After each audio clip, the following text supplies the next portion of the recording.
é Lucas 23, do 26 ao 31.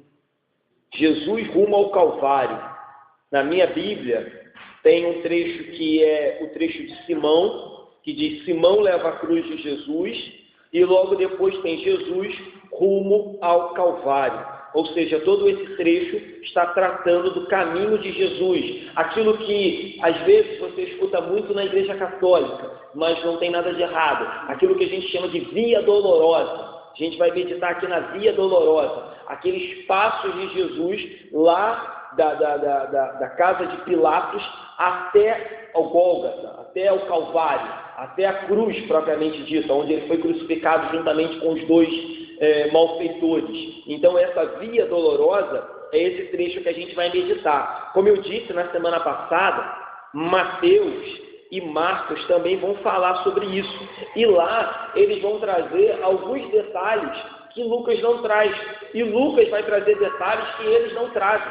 Então, para que a gente não estenda muito o horário, eu vou me limitar, eu vou me ater a Lucas. Vou citar em algumas passagens dos outros evangelhos. Mas é legal que depois você leia em casa, para que você veja alguns detalhes que os outros evangelhos trazem, que muito nos acrescentam. Então, como eu disse, Jesus foi condenado no tribunal religioso. Os sacerdotes pegam Jesus na calada da noite por meio da traição, condenam Jesus de forma ilegal e pecaminosa.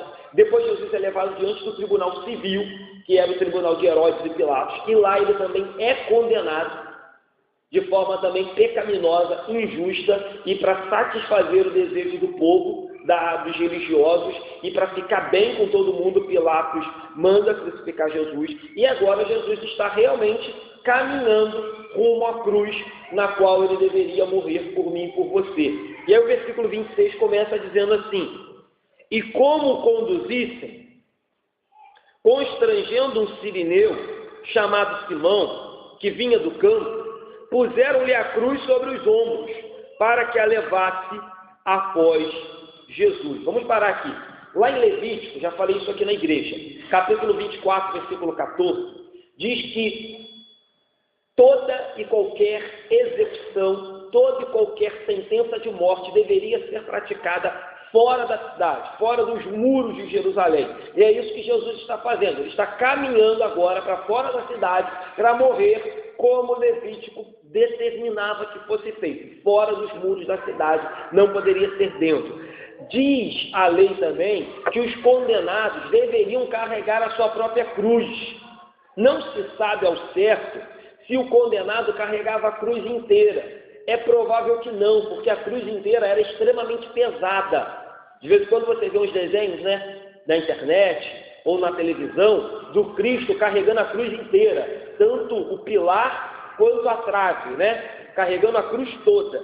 E dizem a maioria dos teólogos que, além de ser inviável, era um pouco difícil, porque se Jesus fosse carregar a cruz inteira, a trave bateria no chão e ele não conseguiria andar, porque ele já estava curvado por causa do peso, por causa do sofrimento, por causa das agressões que sofreu. E aquele pilar, aquela trave, ela era comprida também, a trave dos braços. Então, se Jesus a carregasse, ela bateria no chão e travaria. Então, qual é a maior teoria? Que o condenado carregava apenas a trave. O pilar já estava lá. Já tinham lá 3 pilares. Quando Pilatos disse: olha, eu vou crucificar 3 condenados, Jesus e 2 malfeitores. A equipe de Pilatos foi lá e colocou 3 pilares, o central de Jesus, os da ponta dos 2 malfeitores, e o condenado carregava apenas a trave. Então ele arrastava a trave e uma parte ele colocava sobre os ombros. Essa é a maior teoria. Contudo, Jesus em determinado momento cai. Como eu disse, devido às dores, devido ao cansaço, devido ao sofrimento, devido a tudo que ele já havia passado, já estava mais de 24 horas sendo inquirido, interrogado, açoitado, zombado, ele vai cair. Lá no Evangelho de João, se eu não me engano, no capítulo 19, vai falar sobre isso. Diz assim, vai falar, na verdade, que ele carregava, não diz o momento que ele cai. Versículo 16 diz assim, de João 19: Pilatos o entregou para ser crucificado.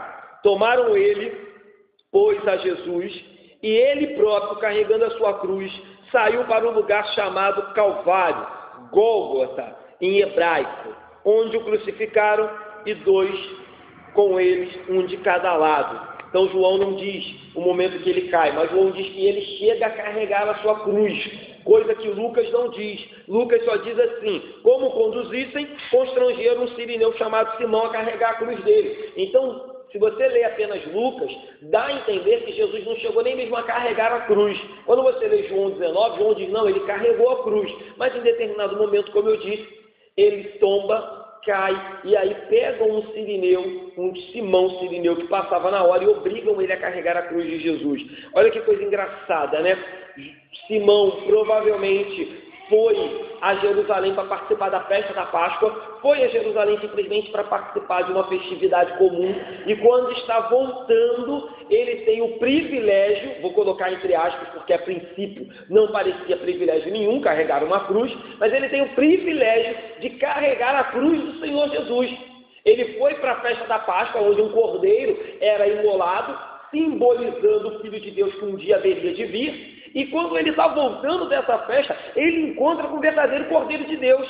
Ele vai lá fazer um sacrifício, quando ele volta, ele vê o sacrifício de Deus caminhando, carregando um pedaço de madeira para morrer por ele. Então, é algo muito louco, né, de se pensar. Um camarada que simplesmente estava indo participar de uma festa, estava indo fazer um memorial, uma oferta a Deus, encontra no meio do caminho, voltando da festa, com o próprio Filho de Deus, carregando a sua cruz, e ali é obrigado a carregar a cruz. Aquilo que parecia uma maldição para Simão, aquilo que parecia algo muito penoso, uma covardia, poxa, eu estou passando aqui, que covardia, me obrigam a carregar uma cruz, vai se transformar numa bênção sem medida. Lá em Marcos, no capítulo 15, vai dizer que os seus 2 filhos foram convertidos. Quer ver? Marcos capítulo 15, a partir do 21. Marcos 15, 21 vai dizer assim: e obrigaram a Simão sirineu, que passava, vindo do campo, pai de Alexandre e de Rufo, a carregar-lhe a cruz. Aí você diz: poxa, pastor, mas aqui aparentemente não nos deixa entender que os filhos de Simão foram convertidos e nem ele mesmo. Contudo, quando você chega mais na frente em Romanos, quando o apóstolo Paulo vai escrever a carta aos Romanos, ele menciona novamente a família de Simão e diz que a esposa de Simão era como uma mãe para o apóstolo Paulo, porque ela dava suporte ao ministério de Paulo, ou seja, carregando uma cruz de forma obrigada, inesperada. Simão teve sua vida transformada, sua família transformada e sua esposa ainda se transformou uma mãe para o apóstolo Paulo. Abre lá em Romanos 16, no versículo 13. Romanos 16, versículo 13. Quando Paulo está terminando a carta aos Romanos, no último capítulo, e ele está fazendo as saudações, ele diz assim: saudai Rufo. Rufo, a gente leu lá em Marcos capítulo 15, é o filho, um dos filhos de Simão, que carregou a cruz de Jesus. Aí ele diz: eleito no Senhor. Então Rufo era um dos eleitos, um dos filhos de Deus. Aí ele diz: e igualmente a sua mãe, que também tem sido mãe para mim. Ou seja, quando Paulo termina a carta dele aos Romanos, ele faz menção, ainda que apenas a um filho de Simão, que era Alexandre e Rufo, ele não cita Alexandre, mas a teologia, os teólogos pressupõem que esse momento da vida de Simão fez com que toda a sua família fosse transformada, ele fosse convertido e que a sua esposa fosse uma mulher tão importante para o Evangelho, a ponto de Paulo dizer que ela era como uma mãe para o apóstolo Paulo. Então, eu aprendo aqui, né, queridos, e eu ia falar isso no final, mas eu já quero mencionar, que às vezes aquilo que parece maldito para a gente, aquilo que parece difícil, aquilo que parece sofrimento, aquilo que parece uma obrigação, aquilo que parece algo sem explicação, não sei por que eu estou passando por isso, pode e sempre, quando é da vontade de Deus, se converter numa grande bênção. Pense se você está passando pela rua e ser obrigado a carregar uma cruz, provavelmente você murmuraria, e eu também. Provavelmente você reclamaria, e eu também. Provavelmente você não entenderia o porquê que estão te obrigando a carregar aquela cruz se você não fez mal algum, se você não fez nada, você não tem nada a ver com aquele problema que está acontecendo ali. Contudo, Simão carrega sem murmurar, sem reclamar, sem se rebelar, sem se opor, até porque ele não poderia, né? Porque eram os soldados romanos que estavam obrigando ele a fazer isso. Se ele se opõe, estava arriscado ir junto, né? Como a gente diz, de bucha, morrer logo de lucro. Ele faz um ato que aparentemente, um momento que aparentemente era chato e sem nenhum tipo de proveito, transforma a vida de Simão. E eu queria chamar a sua atenção nessa manhã para isso. Talvez você, ou talvez esteja passando, ou vai passar, ou já passou, por um momento que você não vê sentido nenhum, que você até questiona a Deus o porquê está passando, e esse fato pode ser de extremo proveito para a sua vida. Esse fato pode se transformar numa bênção sem medida que você nem imagina. Às vezes uma tribulação, uma doença, uma crise, um desemprego. Que isso, pastor? Pode se transformar numa grande bênção para a sua vida e para a vida da sua família. Pode se transformar num divisor de águas. Pode se transformar num momento em que você vai buscar mais a Deus, que você vai se arrepender, que você vai ter uma intimidade maior com Deus. Isso pode acontecer num momento de extremamente pesar e dificuldade, como Simão estava passando. Então, não rejeite a princípio, não murmure, não blasfeme a princípio, por qualquer problema que surja na sua vida. Pergunte a Deus como Deus pode ser glorificado por meio dessa cruz, como Deus pode ser glorificado por meio desse problema, como que Deus pode ser exaltado por meio dessa crise que você está vivendo, porque foi assim com Simão e pode ser assim na minha e na sua vida. Então, não estou dizendo que vai ser fácil, né, queridos? Porque ninguém gosta passar por problema, por crise, por situações adversas. Simão provavelmente não gostou no início, mas tenho certeza que se você depois pergunta para Simão o que ele achou daquela cruz, ele deve ter dito: aquela cruz foi a diferença na minha vida. Aquela cruz mudou a minha vida, Eu fui a Jerusalém para uma festa, eu fui para Jerusalém ver um cordeiro, um animal ser morto, e no meio do caminho eu vi o Filho de Deus dar a sua vida por mim. Então, foi isso que aconteceu com Simão. Vamos caminhar? Versículo 27 vai dizer assim: seguia-o numerosa multidão de povo e também mulheres que batiam no peito e lamentavam. Esse texto parece um pouco contraditório, porque quando a gente leu o versículo 23, na semana passada, diz assim: mas eles instavam com grandes gritos, pedindo que fosse crucificado, e o seu clamor prevaleceu. O versículo 23 diz que todo o povo pediu que Jesus fosse morto e que Barrabás fosse solto. Então parece, a leitura do versículo 23, que todo mundo estava contra Jesus. Mas quando a gente chega no versículo 27, a gente percebe que todo mundo é uma hipérbole. Igual quando eu digo, todo mundo tem celular, todo mundo tem carro, todo mundo veio na igreja no domingo passado. É uma hipérbole. Então não eram todos que estavam contra Jesus, assim como também não eram todos que estavam a favor de Jesus. Mas quando a gente chega no 27, a gente percebe que ainda havia uma multidão caminhando atrás de Jesus, e que no meio dessa multidão, a gente descobre que algumas mulheres lamentavam profundamente, choravam profundamente. Algumas mulheres estavam comovidas de compaixão por Jesus, e elas batiam no peito e choravam e lamentavam por causa daquilo que estavam vendo. É verdade que talvez no meio da multidão poderia ter muita gente curiosa, só querendo ver no que ia dar, só querendo ver até onde Jesus ia aguentar, mas o texto também nos diz que ainda havia pessoas sinceras, leais, honestas e que estavam ali extremamente chorosas pelo que estava acontecendo com Jesus. Mas algo vai nos surpreender já, e esse algo são as palavras que Jesus vai proferir. Mas antes de falar de Jesus, eu queria citar mais uma vez, e aí depois os irmãos lembrem as outras pregações, ou escutem na internet, o Evangelho de Lucas, ele faz questão de colocar a mulher num ponto de destaque. Hoje, a gente tem muitas ideologias, eu já falei sobre isso aqui na igreja também, que dizem valorizar a mulher, e ao meu ver não valorizam em nada, pelo contrário, só desvalorizam. A gente tem muitas ideologias aí no mundo que dizem lutar por igualdade, por independência das mulheres, quando na verdade o que fazem é vulgarizar, desprezar, menosprezar, ridicularizar as mulheres, querendo fazer com que as mulheres se voltem completamente ao contrário daquilo que a Bíblia promete. Mas se você olhar o Evangelho de Lucas, a gente não precisa de ideologia mundana, a gente não precisa de filosofia mundana para dizer que as mulheres têm valor e são extremamente importantes no Evangelho de Cristo e na obra de Deus. No Evangelho de Lucas, você percebe que as mulheres financiaram e sustentaram o ministério de Jesus, está em Lucas capítulo 8. Depois, se você anda mais um pouco, você vê que as mulheres acompanham de perto a via dolorosa, chorando a todo momento. Lucas não menciona nenhum dos apóstolos aqui chorando e seguindo Jesus, mas menciona as mulheres. Se você seguir mais um pouco, você chega no Evangelho de João, quando Jesus está crucificado, diz que Jesus olha para baixo e vê Maria, sua mãe, as mulheres, e o único discípulo que é mencionado é João, o apóstolo João. E Jesus diz, João, eis aí tua mãe, mulher, eis aí teu filho. O único que está é João, o restante está uma penca de mulheres. O Evangelho segue e vai dizer que quando Jesus é crucificado e sepultado, quem vai até o sepulcro são as mulheres.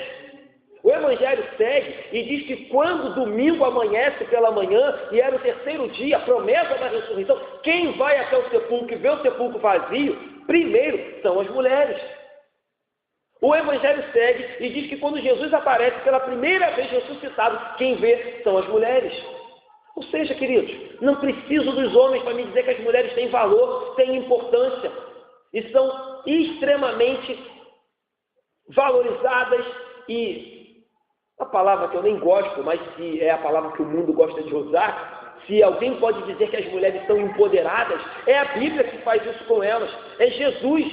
Se alguém pode dizer que a mulher é valorizada, destacada, é Jesus que faz.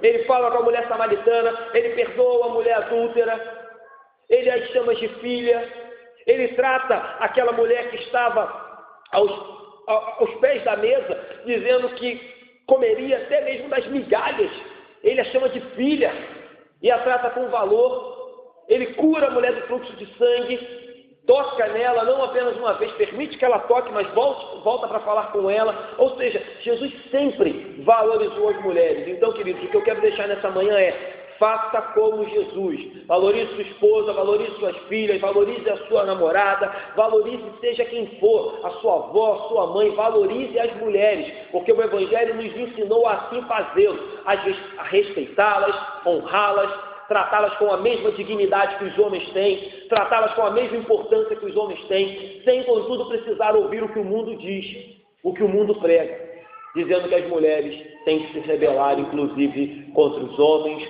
e contra a igreja, porque a igreja é patriarcal, opressora e outras coisas mais. Não é isso que eu aprendo com o meu Jesus. Eu aprendo que o meu Jesus colocou a mulher no lugar que ela deve estar. Ela deve estar no mesmo lugar que o homem deve estar, como pecadora arrependida que custou o sangue do meu Jesus que derramou na cruz. Foi o mesmo sangue que salvou homens e mulheres, crianças e idosos, brancos e negros. Então eu não estou aqui para dividir, não estamos aqui para separar ninguém em classes. Temos uma única classe, pecadores, seja homem, mulher, negro ou branco. A outra classe só tem um nela, que é o santo, o perfeito, o justo, o Filho de Deus. O restante, querido, está todo mundo no mesmo grupo. Pecador que carece da glória de Deus e da graça de Deus. Vamos seguir? Versículo 28 vai dizer assim: porém Jesus, voltando-se para elas, disse, olha como é que Jesus nos surpreende: filhas de Jerusalém, não choreis por mim, chorai antes por vós mesmas e por vossos filhos.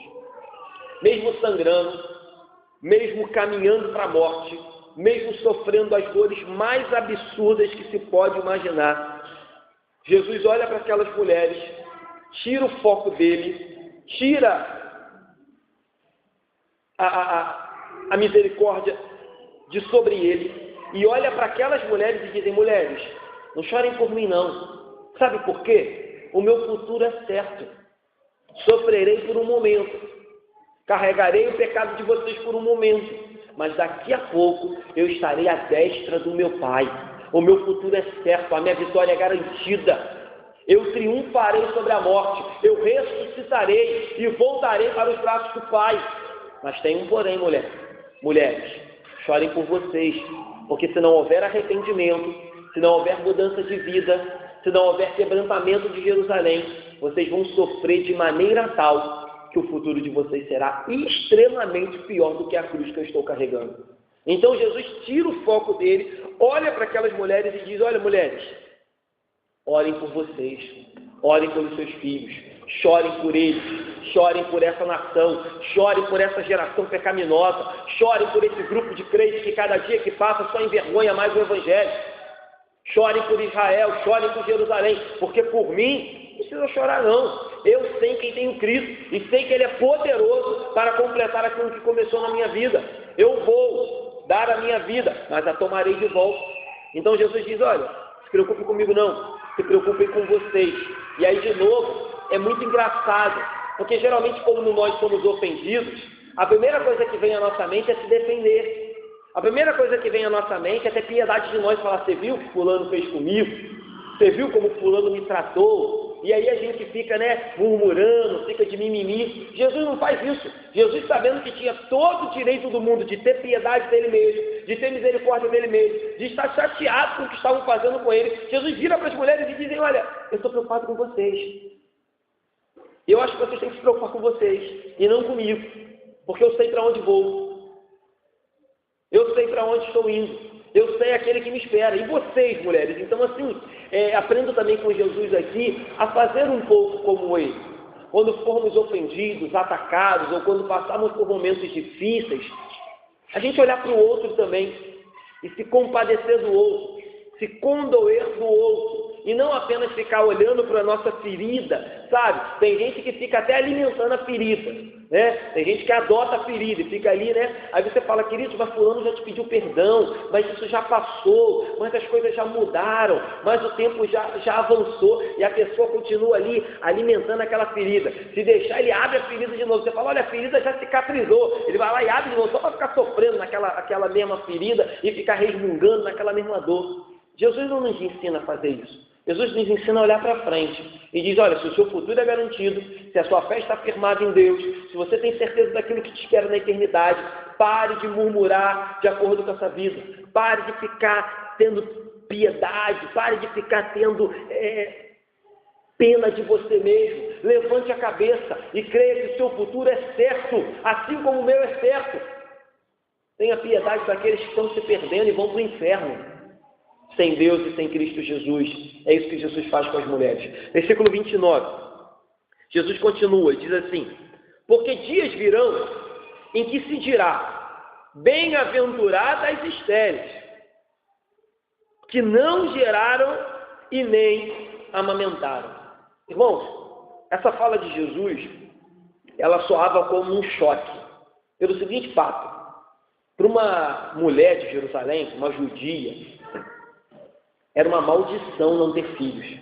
Você vê isso quando você lê o Antigo Testamento. Você vê que as mulheres estéreis, elas eram extremamente chateadas, elas oravam, elas buscavam, elas clamavam para poder dar um filho ao seu marido e poder perpetuar a sua casa, a sua geração. Elas eram vistas como abençoadas quando tinham filhos e como amaldiçoadas ou até mesmo preteridas quando não tinham filhos. E quando Jesus chega agora e diz que serão vistas como abençoadas as que não têm filho, Jesus choca aquelas mulheres que estavam chorando. E o que Jesus está querendo dizer é: vai chegar um dia tão terrível, e aí ele está falando primeiro do cerco de Jerusalém, a gente já pregou sobre isso no capítulo 21, mas também Jesus está falando depois do julgamento final. Jesus diz: vai chegar um dia tão terrível, vai chegar um dia em que o juízo de Deus vai ser tão pesado contra os ímpios, contra aqueles que não se arrependeram, que melhor vai ser se vocês não tivessem tido filho. Melhor vai ser se vocês não tivessem amamentado, porque vocês vão querer morrer diante do juízo que vai vir sobre vocês. E aí Jesus vai seguir e vai falar sobre isso no versículo 30, quer ver? Nesses dias dirão aos montes: cai sobre nós, e aos outeiros: cobre-nos. Esse é um provérbio ou um versículo conhecido na Bíblia. Ele aparece 3 vezes na Bíblia. Ele diz que em determinada situação, a dor, o juízo, a punição de Deus vai ser tão grande contra os pecadores que eles vão dizer para os montes: caia sobre nós, nos cubra, nos mate, porque a gente não aguenta mais encarar a ira e o juízo de Deus. Esse versículo aparece 3 vezes. Primeiro em Oséias, capítulo 10, versículo 8, quando Deus diz que castigaria tanto Samaria por causa da idolatria do seu pecado, que eles diriam para os montes: caiam sobre nós, caiam, porque a gente não quer mais ver Deus, a gente não quer mais ter que encarar a punição de Deus, então é melhor morrer. Depois aparece aqui em Lucas, e depois vai aparecer em Apocalipse, no capítulo 6, também com referência ao juízo final. Então, em Oséias, fazia referência ao juízo de Deus contra Samaria, mas também apontava para o futuro. Em Lucas, está falando do juízo de Deus contra Jerusalém, que vai acontecer no ano 70. Jerusalém vai ser invadida, queimada, destruída, muitas pessoas serão mortas, mas também está apontando para o juízo final. Em Apocalipse, capítulo 6, está falando especificamente do juízo final. E quando chega em Apocalipse 6, as palavras são muito parecidas. Vamos ler? Apocalipse 6, versículo 16 e 17. Apocalipse 6, 16 e 17 diz assim. Vou ler o 15 para ficar mais fácil. A gente está no capítulo 6 de Apocalipse e a gente está no 6º selo. O 6º selo vai dizer que vem um grande terremoto, que o sol fica negro, que a lua fica como sangue, as estrelas do céu caem. É isso que diz esse capítulo e esse trecho. E aí quando chega no 15, diz assim: os reis da terra, os grandes, os comandantes, os ricos, os poderosos, e todo escravo e todo livre, se esconderam nas cavernas e nos penhascos dos montes. Se esconderam por causa do juízo de Deus que estava sendo derramado ali.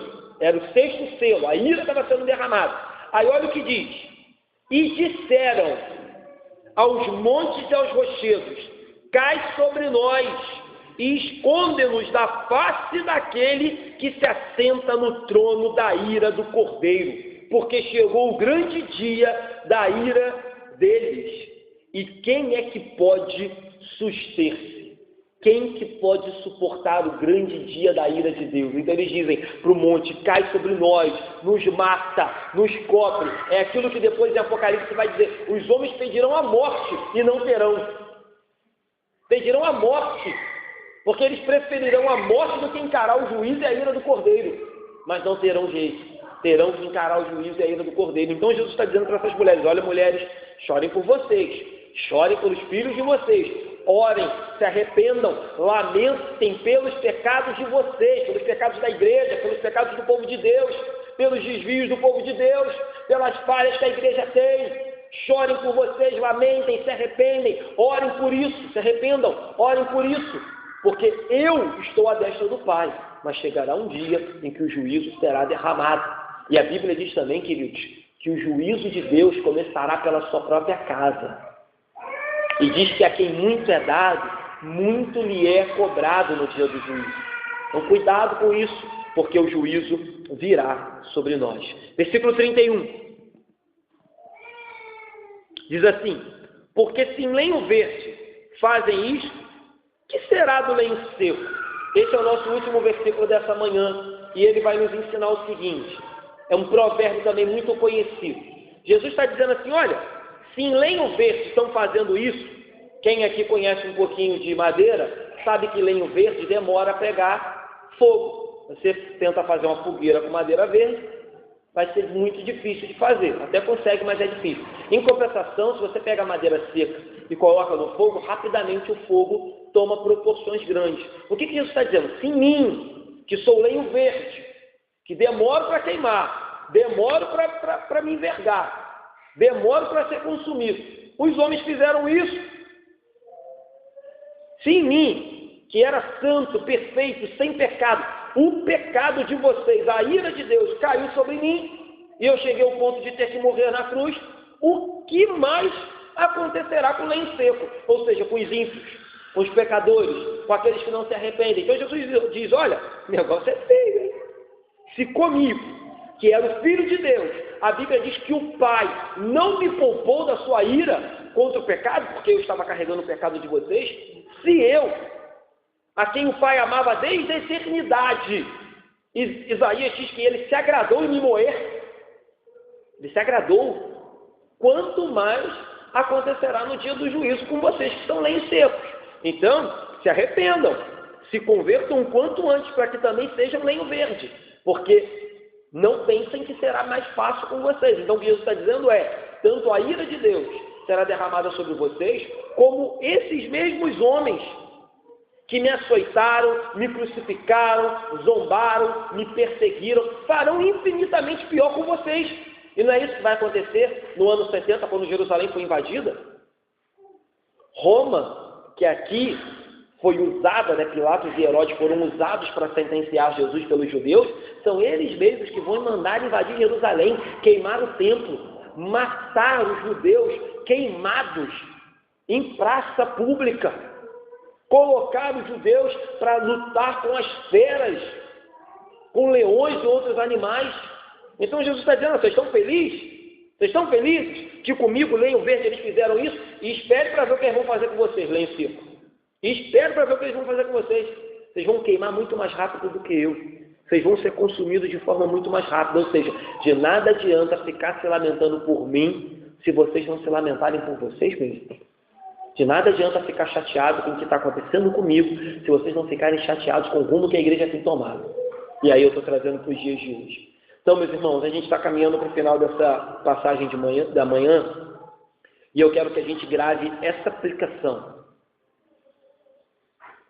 É lamentável, é triste, é terrível, é de fazer chorar o que fizeram com Jesus, mas pense, de nada adianta ficar triste com o que aconteceu com Jesus se a gente não olhar para as nossas próprias mazelas, se a gente não olhar para os nossos próprios erros e nos perguntarmos, e aí, qual tem sido a minha postura com relação aos meus erros, às minhas mazelas e às minhas falhas? Como que nós, Igreja Evangélica Congregacional de Andorinhas, temos tratado os nossos erros? Como que a gente tem encarado o nosso papel no mundo, lá fora, quando a gente sai dessas portas? De nada adianta chorar por aquilo que aconteceu com Jesus, se não chorarmos pelos nossos próprios erros, não nos arrependermos e não buscarmos a cada dia melhorarmos.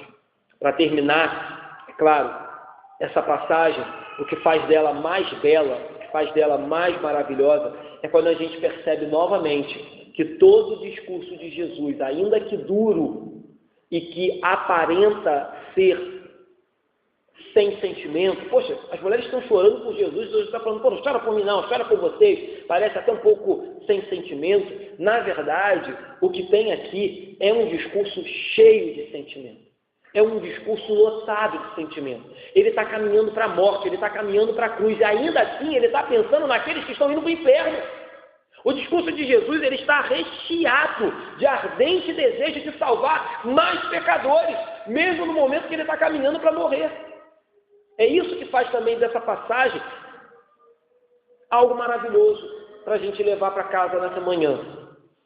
Morrendo, sofrendo, sentindo dor, agonia, desprezo, abandono, traído, Jesus está discursando porque ele está preocupado e interessado que mais pessoas se arrependam e cheguem ao pleno conhecimento de quem ele é e de quem o Pai é. Só ele fez isso, queridos. Só ele fez isso. Indo para a cruz, preocupado com pecadores. Indo para a cruz, preocupado comigo e contigo. Quando poderia estar preocupado com ele mesmo. Quando poderia estar sentido por tudo que estava passando. Ele continua olhando para mim e para você. Terminar? 3 aplicações. A primeira eu já fiz. Situações adversas, como a de Simão, que carregou a cruz obrigado, podem trazer grandes bênçãos para a nossa vida. Então, não rejeite tribulação, né? Texto que o Serginho compartilhou na sexta-feira com os jovens aqui, na reunião dos jovens, texto muito conhecido do apóstolo Paulo. O apóstolo Paulo diz assim, e não somente isto, mas também nos gloriamos nas tribulações. Aí ele diz, por que ele se gloria na tribulação? Sabendo que a tribulação produz perseverança. Então a tribulação produz perseverança. Sem tribulação não tem como perseverar. E aí Paulo segue e diz assim, e a perseverança produz experiência. Ou seja, a gente só adquire experiência com Deus, a gente só ganha experiência com o passar do tempo quando passamos pela tribulação. E no meio da tribulação a gente persevera. Aí vem a experiência com Deus. E aí ele termina dizendo, e a experiência produz esperança. Então, queridos, não dá para fugir. Tribulação gera perseverança. Perseverança gera experiência, experiência gera esperança naquele que é poderoso para nos guardar até aquele grande dia. Então, quando você estiver carregando uma cruz, quando você estiver passando por uma situação igual Simão passou, não a rejeite, não pegue essa cruz e jogue de canto. Talvez aquela cruz servirá de grande bênção para a sua vida e se transformará numa grande bênção de Deus. Segunda aplicação, a gente percebe aqui o aviso de Jesus para as mulheres e trazemos esse aviso para a nossa vida e para a igreja de hoje. Mulheres, e aí a gente poderia dizer igreja, irmãos da Igreja Congregacional de Andorinhas, não chorem por mim, o meu futuro é certo. Chorem, se arrependam e venham a lamentar os pecados de vocês, para que vocês possam ser salvos naquele grande dia. Então, traga para você hoje, nessa manhã, a advertência de Jesus para as mulheres. E por último, também já falei muito sobre isso, mas só para fechar, percebemos o discurso de Jesus. Um discurso amoroso, gracioso, cheio de misericórdia, querendo que mais pessoas se arrependam e venham ao conhecimento da salvação. Mas a gente também vê o discurso de Jesus, um discurso muito duro, justo, dizendo, olha, haverá um dia em que a ira de Deus será derramada de tal maneira que vocês vão querer morrer e não vão poder. Vocês vão querer que os montes caiam sobre vocês e não vão poder. Então o discurso de Jesus é sempre muito equilibrado. Ele demonstra a todo momento amor, misericórdia, compaixão, graça e perdão, mas ele também não deixa de colocar do outro lado e dizer, cuidado, a ira de Deus virá, o castigo de Deus virá. Fujam enquanto há tempo, se arrependam enquanto há tempo, corram os pés de Jesus enquanto ainda é tempo, porque haverá um dia em que não teremos mais para onde correr. Se em lenho verde fazem isso, que será com o lenho seco? Que possamos ser lenhos verdes, por meio daquele que nos amou e que nos salvou na cruz do Calvário. Amém, queridos?